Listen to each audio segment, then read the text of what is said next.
Bonsoir, bienvenue sur Horreur à la carte. Partageons quelques histoires ensemble en explorant ce recueil et délectons-nous de cette angoisse. Si ce n'est pas encore fait, je vous invite à rejoindre la communauté en vous abonnant et en activant les notifications. Je vous invite aussi à noter dans les commentaires là où les histoires qui vous auront fait frissonner. Alors, installez-vous confortablement et commençons avec cette première histoire.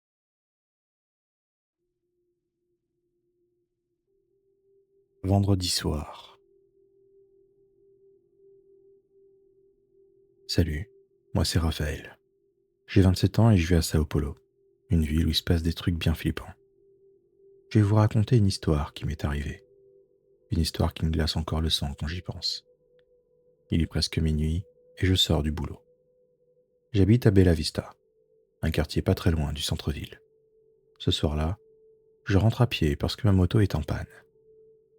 Les rues sont étrangement calmes pour un vendredi soir. En traversant l'avenue Paulista, je remarque un mec qui me suit. Pas le genre de truc rassurant, surtout à cette heure-là. Je fais comme si de rien n'était et accélère un peu. Après quelques minutes, je me retourne discrètement pour voir s'il est toujours là. Ouais, il est toujours là. Mais cette fois, il est plus proche. Je commence à flipper, sérieux. J'entre dans une ruelle pour essayer de le semer. Mais il me suit toujours. Mon cœur bat à 100 à l'heure. J'ai l'impression qu'il veut me faire du mal. Je continue à marcher plus vite, mes yeux scrutant la rue à la recherche d'une échappatoire. C'est là que je vois un vieil immeuble abandonné. J'ai entendu des histoires terrifiantes sur cet endroit. Des trucs de fantômes et tout. Mais à ce moment-là, ça me semble être la seule chance de me cacher. Je franchis la porte entr'ouverte et me faufile à l'intérieur. C'est sombre et poussiéreux, mais je finis par trouver un coin et je m'accroupis, espérant que le mec ne me trouvera pas. J'entends des pas qui se rapprochent. Mon cœur s'arrête. Il entre dans le bâtiment. Les minutes passent et paraissent des heures. Je retiens ma respiration, priant pour qu'il ne me voie pas. Tout à coup, j'entends un cri déchirant venant des étages supérieurs.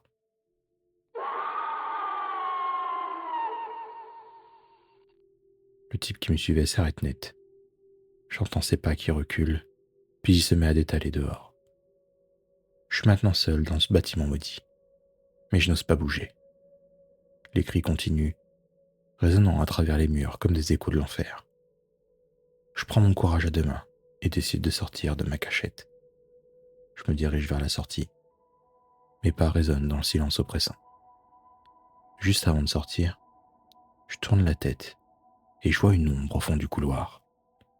Une silhouette immobile me fixant. Je n'attends pas une seconde de plus et je me précipite à l'extérieur, le souffle court. Et je cours jusqu'à chez moi sans me retourner.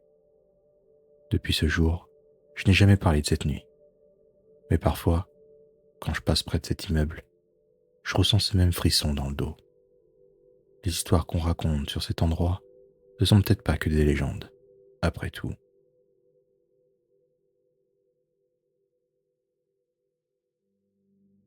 La maison de l'enfer. Je m'appelle Lucie, j'ai 21 ans et j'habite à Sapporo, au Japon. Ce qui m'est arrivé récemment est tellement flippant que je suis encore sous le choc en le racontant. Un soir, mes potes et moi avions décidé de visiter une maison abandonnée, réputée hantée dans les environs. On voulait juste se faire un peu peur, pour rigoler. Mais ce qu'on a trouvé là-bas est loin d'être drôle. La maison, une vieille bâtisse en bois cachée au fond d'une forêt dense, est connue des habitants du coin pour être le repère d'événements étranges et terrifiants. La légende locale parle d'une famille qui y a vécu dans les années 1940 et qui aurait été victime de forces surnaturelles. La fille de la famille, Okiku, aurait perdu la vie dans des circonstances mystérieuses et son esprit entrait désormais la maison. On arrive devant la maison à la tombée de la nuit, armés de nos lampes torches et de notre courage. Enfin, on essaie de se convaincre qu'on l'est. La porte grince, comme dans les pires films d'horreur quand on la pousse.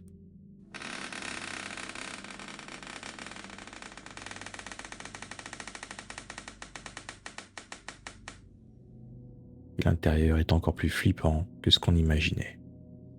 Des meubles poussiéreux, des murs craquelés, et cette atmosphère lourde qui te fait sentir comme si t'étais observé.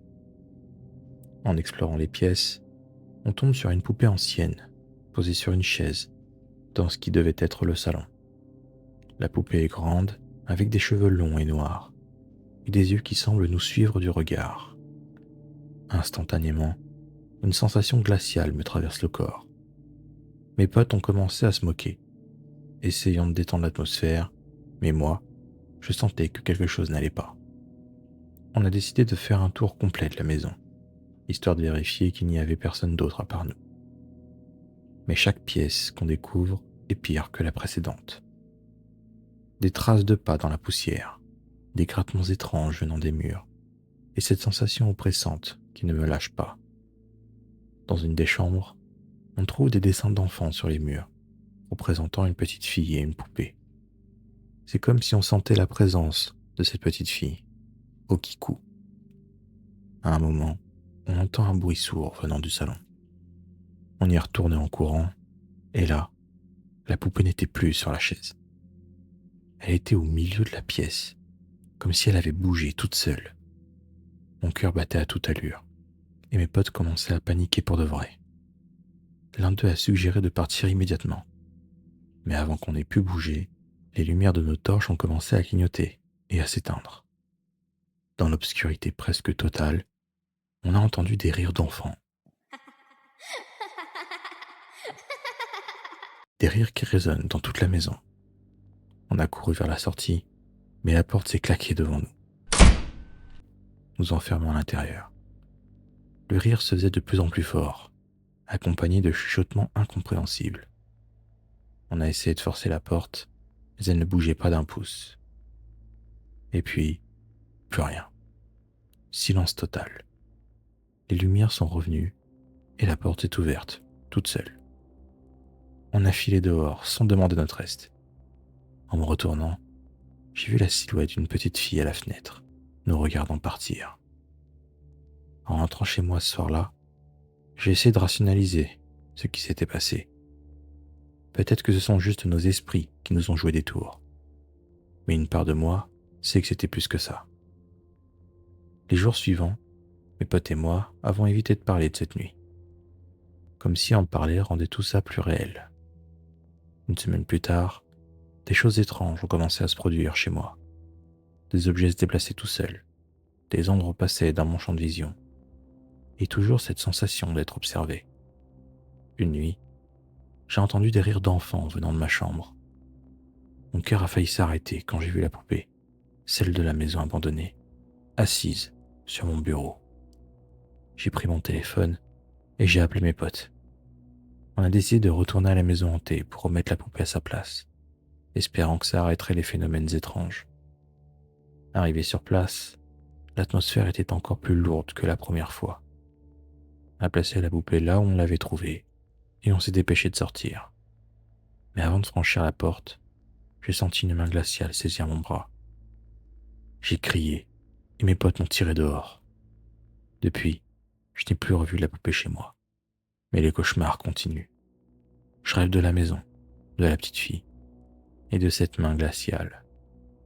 Je me réveille souvent en sursaut, en sueur. Je sais que quelque chose de maléfique habite cette maison. Et même si je n'y retournerai jamais, je sens que je ne serai jamais vraiment libéré de cette expérience. Si tu veux soutenir la chaîne, lâche un petit like, abonne-toi et active la cloche pour les prochaines vidéos. Sur ce, reprenons le cours de nos histoires.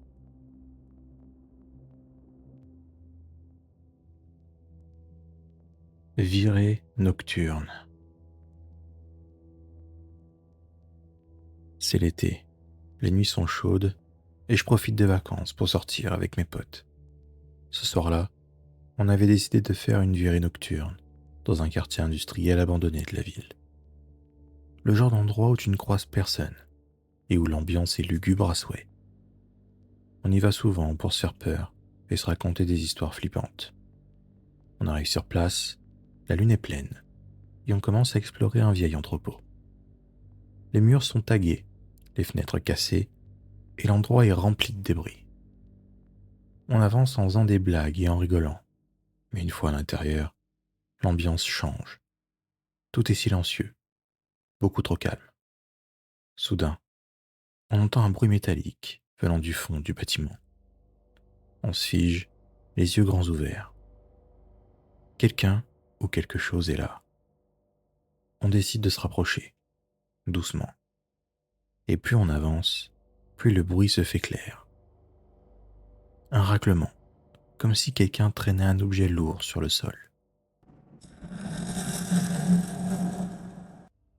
On arrive dans une grande salle. Au centre, il y a une silhouette sombre, accroupie. Mon cœur bat la chamade. Un de mes potes éclaire la silhouette avec sa lampe torche. C'est un homme, ses vêtements en lambeaux, le visage caché par ses cheveux longs et sales. Il se lève lentement et on voit qu'il tient une barre de fer. Sans prévenir, il hurle et se met à courir vers nous. On panique. On court dans tous les sens pour sortir de là. Dans la précipitation, je trébuche et tombe. Le type est presque sur moi. Je sens son souffle. Je me relève juste à temps et sors de l'entrepôt en hurlant. Mes potes sont déjà dehors. On court jusqu'à la rue principale sans se retourner. Une fois en sécurité, on se regarde, haletant.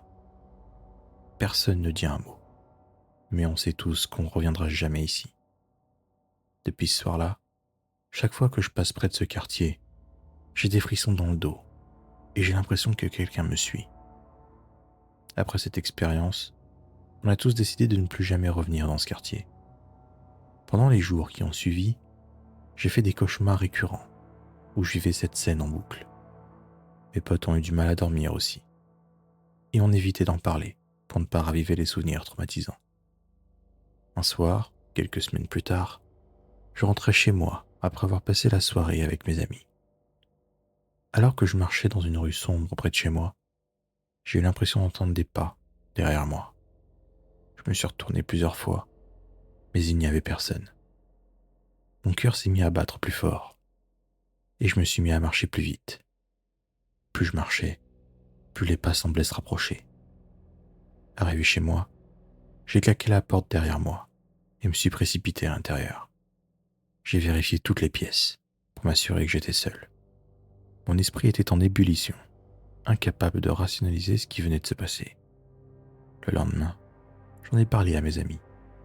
Même le plus sceptique d'entre nous m'a dit qu'il avait ressenti la même chose en rentrant chez lui la nuit précédente. Il a également mentionné avoir vu une ombre passer près de sa fenêtre alors qu'il était dans sa chambre. À partir de ce moment-là, on a tous commencé à remarquer des choses étranges. Des bruits de pas dans la nuit, des ombres furtives dans notre champ de vision. La peur est devenue une constante dans nos vies, chaque nuit apportant son lot d'angoisse. La paranoïa s'est installée. Chaque mouvement, chaque bruit devenait suspect. Un soir, alors que j'étais seul chez moi, les lumières se sont éteintes. J'ai entendu un grincement derrière moi. En me retournant, j'ai vu une silhouette à peine visible dans l'obscurité. Mon cœur a failli s'arrêter. La silhouette s'approchait lentement, chaque pas résonnant dans la maison silencieuse. J'étais pétrifié, incapable de bouger. La silhouette s'est arrêtée juste devant moi. C'était l'homme de l'entrepôt. Il m'a regardé avec un sourire tordu, puis a murmuré « Tu ne peux pas m'échapper ». Avant que je ne puisse réagir, il a disparu, comme s'il n'avait jamais été là. Les lumières sont revenues et je suis resté là, tremblant. Depuis ce jour, je suis dans la peur constante de le revoir. Mes amis et moi avons tenté de continuer nos vies, mais la menace plane toujours, invisible et omniprésente. Nous ne savons pas quand elle frappera à nouveau, mais nous savons qu'elle est là, tapie dans l'ombre, attendant son moment. Et chaque nuit, je m'endors avec cette peur sourde au creux du ventre, sachant que quelque part, il veille, prêt à nous rappeler que le cauchemar n'est jamais vraiment terminé.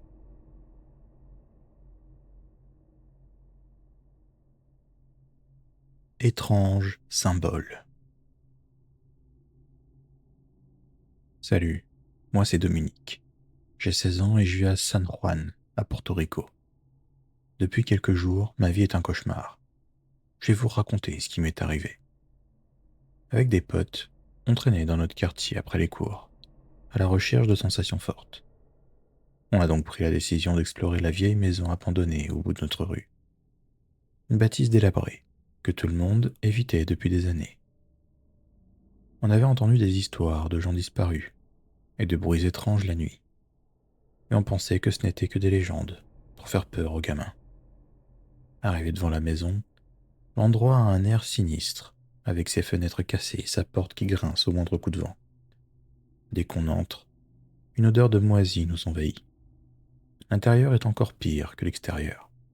Meubles renversés, toiles d'araignée partout, et des traces de pas dans la poussière.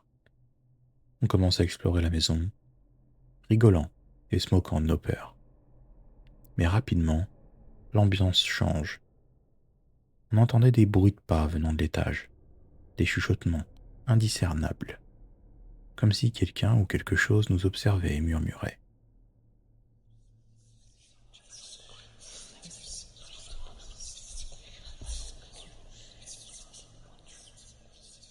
Mon pote Carlos a suggéré d'aller voir, et malgré nos réticences, on l'a suivi.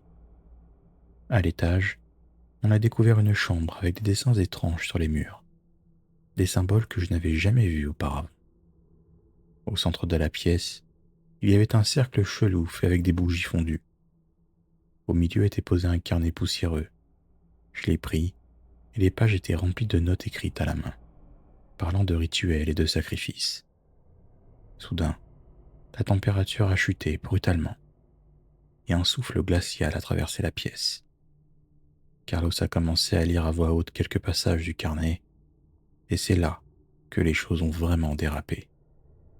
Les murs ont commencé à trembler, et on a entendu un cri perçant.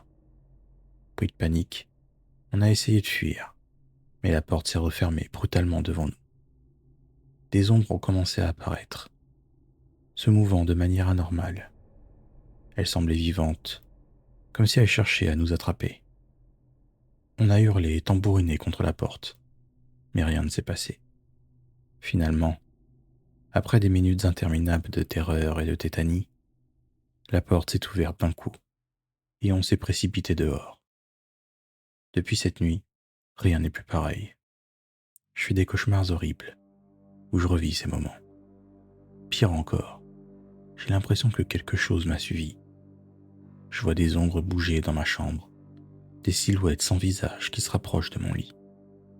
Mes parents ne me croient pas. Ils pensent que c'est juste mon imagination.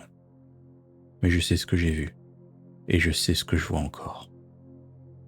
Et Carlos a disparu, et ça fait déjà 3 jours. Sa mère est venue chez nous, affolée, disant qu'il n'était pas rentré depuis notre escapade. Les flics le cherchent, mais moi, je sais qu'il ne reviendra pas.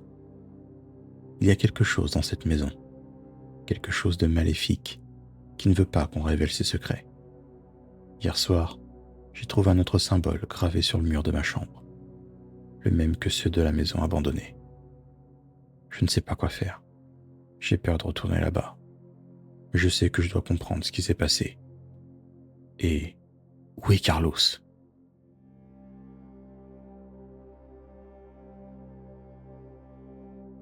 La lueur. Je m'appelle Hiroshi, j'ai 18 ans et je passe l'été chez mes grands-parents, dans leur vieille maison en bois nichée au pied des montagnes. C'est un endroit tranquille, entouré de forêts denses et de ruisseaux. Mais depuis quelques semaines, quelque chose d'étrange se passe. Une nuit, j'ai entendu des bruits étranges venant de la forêt. Au début, je pensais que c'était juste des animaux nocturnes, mais les bruits devenaient de plus en plus distincts. Intrigué, j'ai décidé d'en parler à mes grands-parents. Mais ils m'ont simplement dit de ne pas m'inquiéter, que la forêt est ancienne et pleine de mystères. Un autre soir, alors que je peinais à m'endormir, j'ai vu une lueur à travers la fenêtre de ma chambre. Une lumière vacillante, comme une lanterne qui se déplaçait lentement dans les bois. Poussé par la curiosité, j'ai pris une lampe torche et suis sorti discrètement de la maison. La lumière semblait m'appeler, m'attirant de plus en plus profondément dans la forêt. Plus je m'approchais de cette lueur, plus j'entendais des murmures qui devenaient de plus en plus clairs. Mais je n'arrivais pas à comprendre ce qu'ils disaient. La lueur m'a conduit jusqu'à une petite clairière, où elle s'est soudainement éteinte. Le silence était assourdissant. Soudain, j'ai commencé à sentir une présence derrière moi. Et quand je me suis retourné, il n'y avait rien du tout, juste de l'obscurité. Une sensation d'oppression m'a poussé à rebrousser chemin en courant, mon cœur battant à toute allure. De retour à la maison, j'ai verrouillé toutes les portes et fenêtres, et je n'ai pas dormi de la nuit, déboussolé par ce que je venais de vivre. Le lendemain, j'ai raconté ce qui s'était passé à mon grand-père. Il a écouté attentivement, puis m'a raconté une vieille légende locale. Selon lui, il y a longtemps, un village entier avait disparu mystérieusement dans ces montagnes, et les esprits des villageois erraient encore dans les bois, cherchant à retrouver leur chemin. Les jours suivants, j'ai évité la forêt autant que possible, mais les nuits étaient de plus en plus perturbantes. J'entendais des voix chuchoter mon nom, des bruits de pas autour de la maison, et parfois, la même lueur vacillante réapparaissait au loin. J'ai commencé à avoir des cauchemars récurrents, où je me perdais dans la forêt, poursuivi par des ombres sans visage. Une nuit, alors que je galérais encore à trouver le sommeil, j'ai entendu un grattement venant du grenier. Ça m'a effrayé, mais j'ai pris mon courage à deux mains, et j'ai décidé d'aller voir. Chaque marche que je montais me rapprochait des grattements qui devenaient de plus en plus intenses, comme si quelque chose essayait de sortir. Arrivé en haut, j'ai ouvert la trappe du grenier avec précaution. La lampe torche tremblante, j'ai balayé la pièce du regard. Tout semblait normal, jusqu'à ce que je remarque un vieux carton plein de poussière dans un coin. Je l'ai ouvert, et j'y ai trouvé d'anciens journaux et des photos jaunies par le temps. Les articles parlaient de la disparition du village et des événements étranges qui avaient suivi. En feuilletant les pages, une photo a attiré mon attention. Une image floue, d'une lueur dans la forêt, semblable à celle que j'avais vue. En lisant l'article, j'ai appris que cette lueur était censée être un guide pour les âmes perdues. Chaque nuit devenait de plus en plus insupportable. J'ai commencé à voir des ombres se déplacer dans ma chambre, des silhouettes indistinctes qui disparaissaient dès que j'allumais la lumière. Les voix, qui n'étaient que des murmures au début, ressemblaient maintenant à des cris désespérés. Un soir, mes grands-parents sont sortis pour une réunion du village. Seul dans la maison, j'ai entendu un claquement sourd venant de la cuisine. Armé de ma lampe torche, je suis descendu pour vérifier. La porte arrière était grande ouverte, battant dans la brise nocturne. J'ai senti un frisson glacé parcourir mon corps. En la refermant, j'ai remarqué des empreintes humides sur le sol, comme si quelqu'un venait juste de sortir. Je suis remonté précipitamment dans ma chambre, verrouillant la porte derrière moi. J'ai pris mon téléphone pour appeler mes grands-parents, mais il n'y avait aucun signal. Coincé et terrifié, j'ai essayé de rester éveillé, en lisant à moitié et en écoutant de la musique. Mais mes paupières se faisaient lourdes. Je m'apprêtais à tomber de fatigue quand un coup puissant a retenti contre ma porte. J'ai hurlé de terreur. J'ai demandé qui était là, mais je n'ai eu aucune réponse. Les coups ont continué de plus en plus violents. Paniqué, j'ai cherché une issue et suis monté sur le toit par la fenêtre de ma chambre. De là, j'ai vu une silhouette sombre dans le jardin, fixant la maison. Elle a levé la tête vers moi, mais son visage était caché par l'obscurité. Des phares de voiture ont illuminé l'allée, et la silhouette a disparu instantanément. Mes grands-parents étaient de retour. Je suis descendu précipitamment pour leur raconter ce qui venait de se passer. Mon grand-père, voyant ma terreur, a décidé de faire appel à un moine bouddhiste pour purifier la maison. Le moine est arrivé le lendemain matin, et après avoir entendu mon récit, il a commencé à réciter des prières et à brûler de l'encens dans chaque pièce. Il a expliqué que les esprits étaient probablement attachés à la terre et qu'ils cherchaient la paix. Après le rituel, l'atmosphère de la maison s'est allégée, mais je restais sur mes gardes. Les nuits suivantes furent calmes, sans lueur, sans murmure. La paix semblait enfin revenue. Mais une part de moi restait méfiante. Je savais que la forêt gardait encore ses secrets et que les esprits pourraient revenir un jour.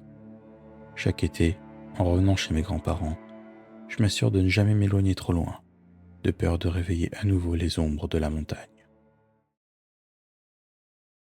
Si ces histoires vous ont fait frissonner, n'hésitez pas à liker, à vous abonner et à activer les notifications pour les prochains épisodes.